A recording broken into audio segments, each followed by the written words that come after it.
Okay, very fine afternoon, everyone. In the today's class of mechatronics, we would like to deal with respect to the analog signal conditioning process.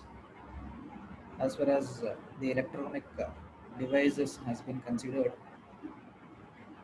we have been learned the different components, its working, and the current conduction and corresponding voltage characteristics in the case of some of the electronic components we have been seen so far, such as the different semiconductors,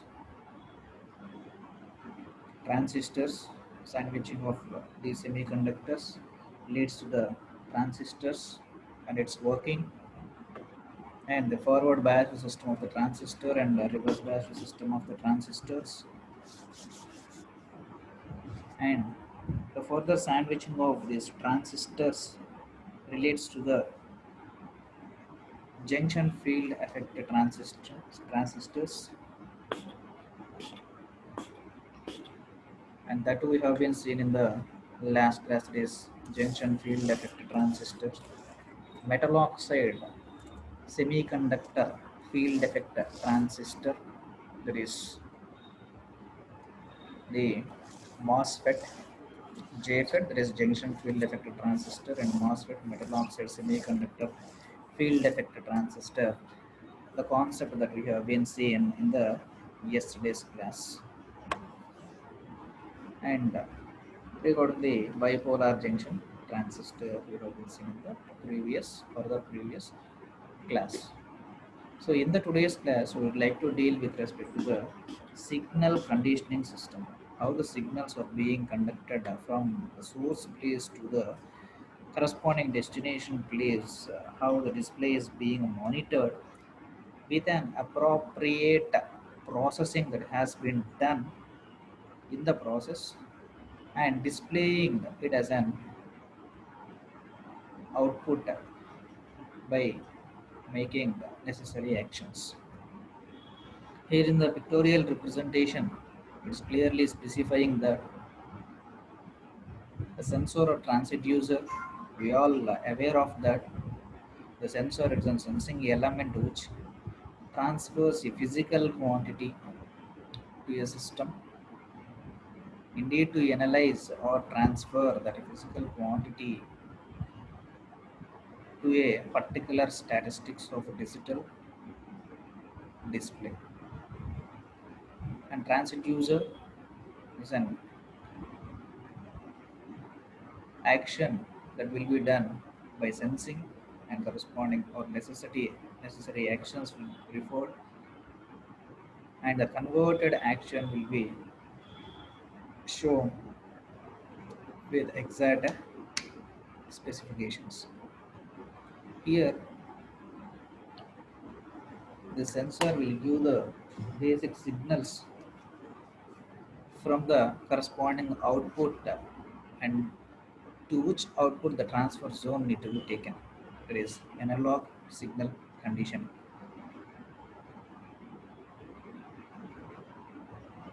Here, indeed, to transfer the digital to analog, we need a converter, that is ADC, or if the input is in digital display or digital characterization, it need to be transferred from digital to analog criteria, that is DAC, analog to digital, or else from the digital to analog, vice versa. These are being progressed, and the corresponding digital signal conditioning will be moderately appeared in the display units. The corresponding voltage signals that are being transferred will be identified in the case of monitoring actions in the transmission zone, and the data which is being transferred is being stored in the corresponding registers that have been learned in the microprocessors and microcontrollers topic.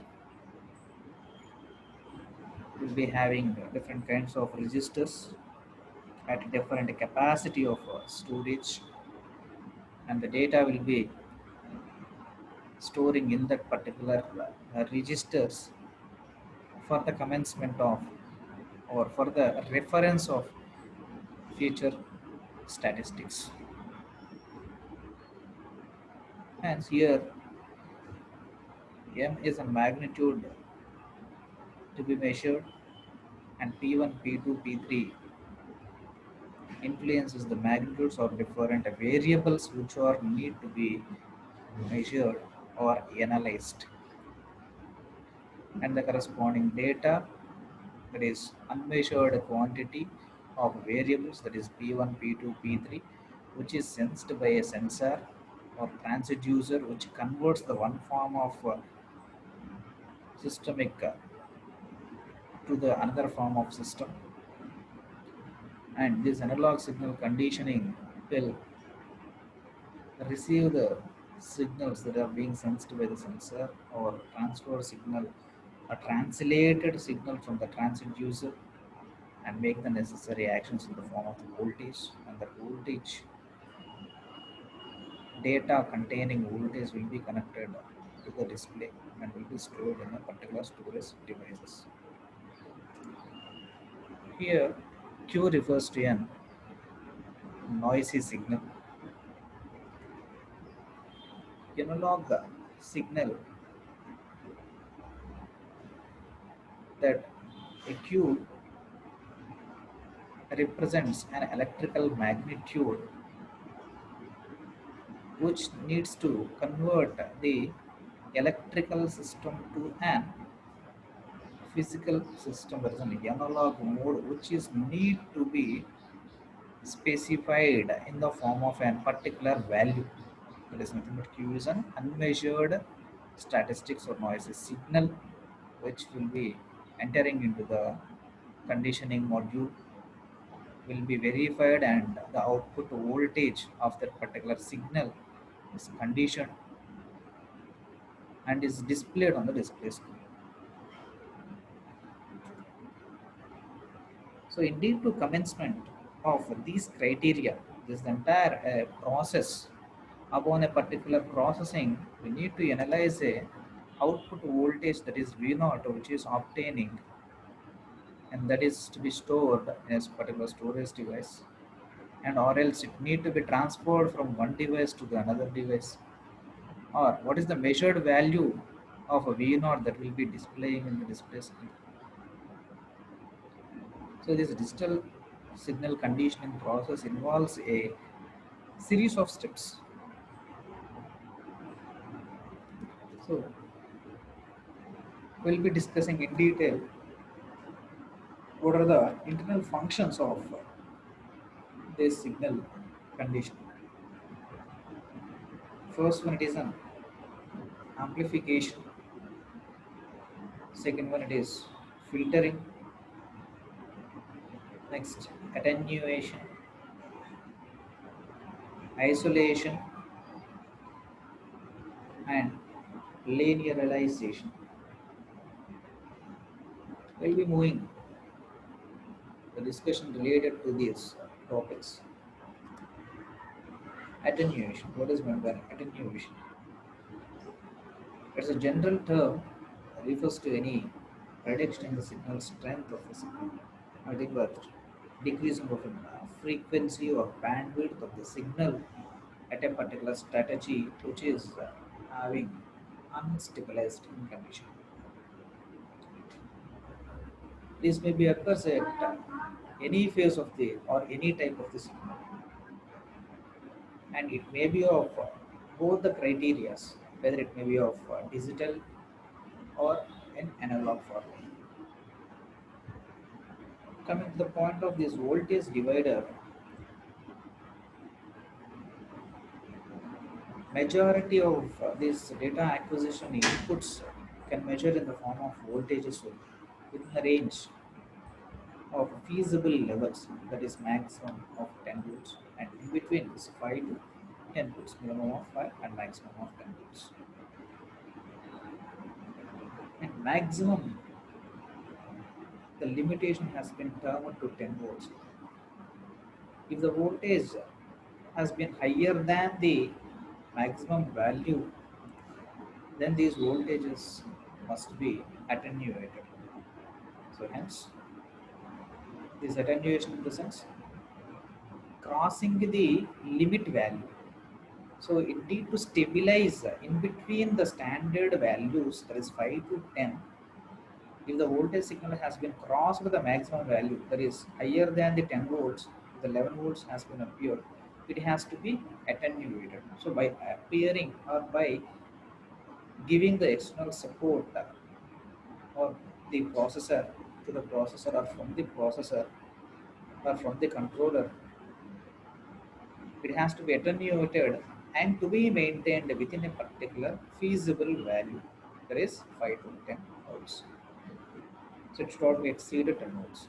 So attenuation is nothing but that particular criteria. Maintaining of a signal, nothing but we providing or decreasing of the signal strength indeed to stabilize the condition as per the standard. Voltages that need to be generated within the limitations, that is 5 to 10 volts. So particularly these particular 5 to 10 volts has been given that most of the in the laboratory in the liberal process, most of the data acquisition systems can be measured in the voltages, and that too standard standard in the sense of the process of iterative methodology. Many of the laboratory process has been identified and it has been approved that it is being maintained in between 5 to 10 volts. Looking on with respect to a simple attenuation circuit, that is input resistor R1 and R2 output resistor. Certain output, that is V input resistor R2 by R1 plus R2. Just considering a simple decrementing or maintaining within the particular value, how it will be existing will be having a shown. It is very much clear for us that any of the attenuator or voltage divider is driven from a low impedance source itself, starting from zero, low impedance. So nominally the base value will be existing zero, then upon altering or upon giving the preferences of 1 volts will be observing the output value, and increasing 1.5 volt is at the input will be observing the output value, and increasing the 2 and maintaining the observing the output value. So output value in the sense here load characteristics. It clearly specifies that the load must be high when compared to the divider output impedance. So definitely in general considerations, the impedance of that particular signal source is of at most 1 by 10 of the attenuator,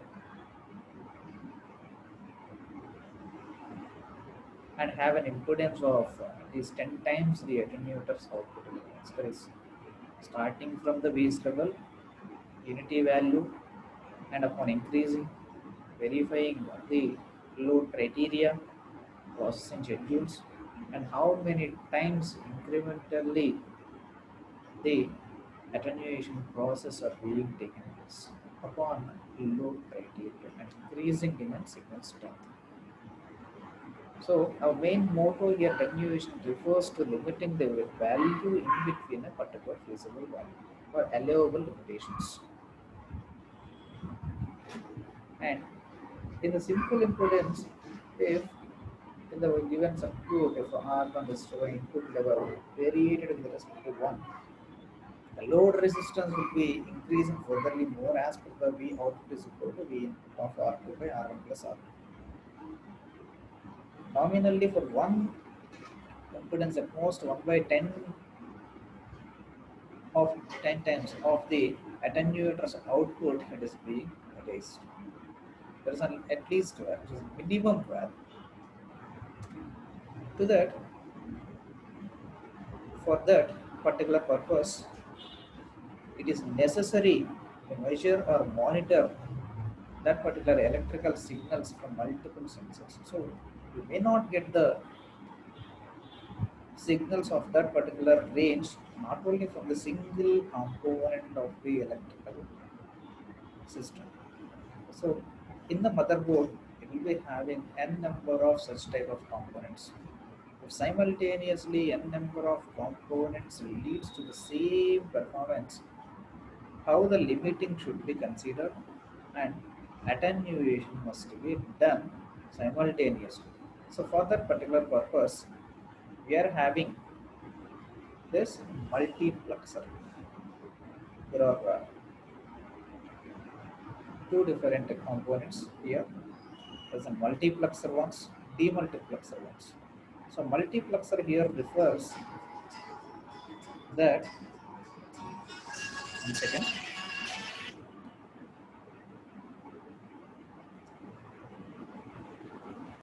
here multiplexer refers to addition of the overall inputs that the changes need to be made, attenuated simultaneously will be connected to a device which summates the n number of inputs goes to a single device, or will be calling as a controller.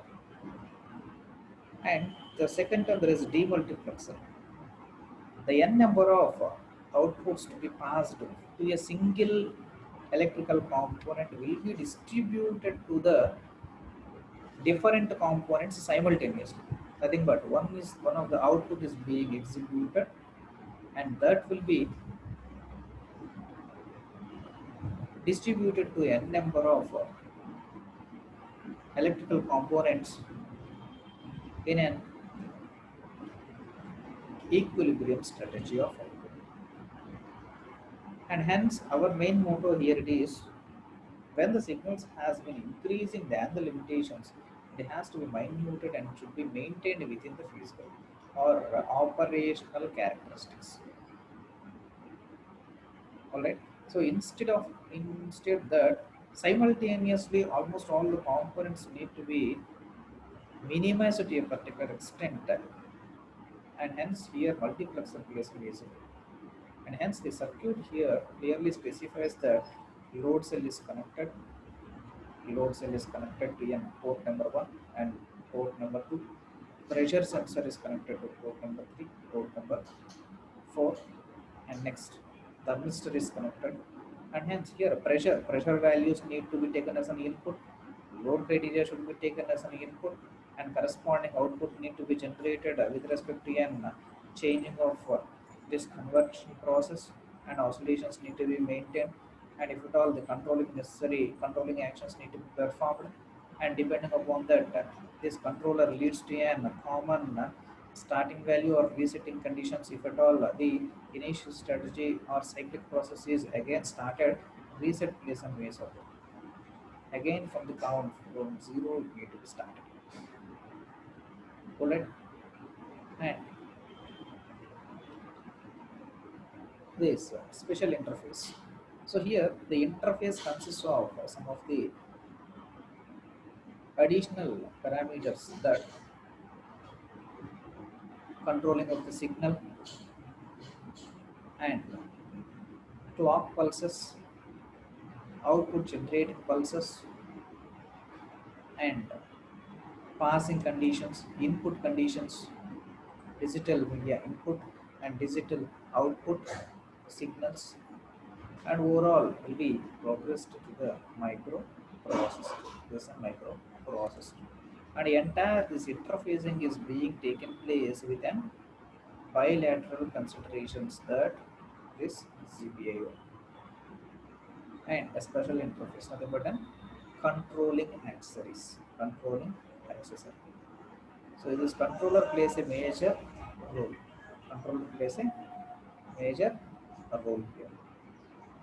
So most probably this multiplexer inputs and outputs, the impedance of a simple voltage that divides the circuit is very much high. For example, considering for example 10 is to 1 divider reading of 50 volts, if a 900 kilo ohms and 100 kilo ohms resistor are chosen to provide a 1 mega ohms load to the source. The impedance seen with analog multiplexer input is about 90 kilo ohms.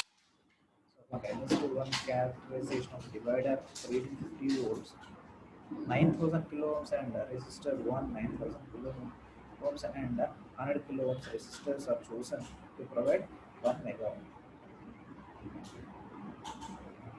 But the impedance is seen by an analog multiplexer input is 90 kilo ohms. Still, it is too high for multiplexer reading to be accurate.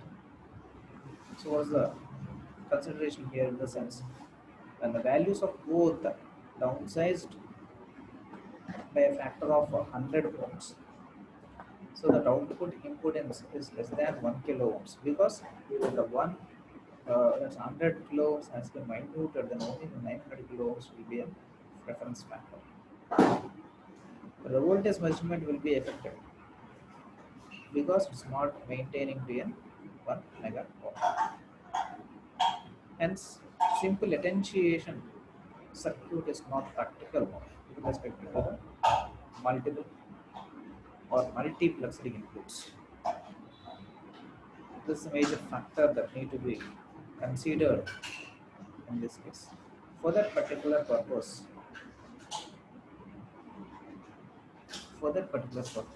we need to minimize the voltage to a feasible limitations. We need to commence the action in an appropriate conditions. Furtherly,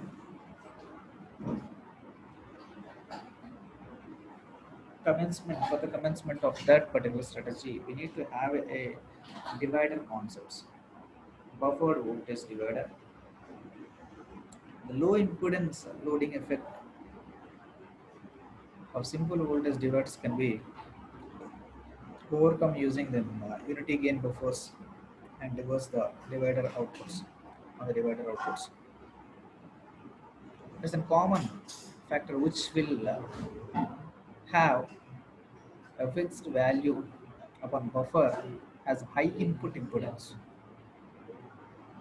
That is nothing but in the mega ohms of the range, which does not load downside the source.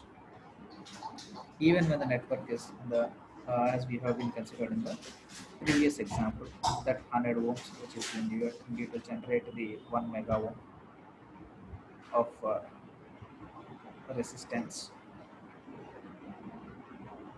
But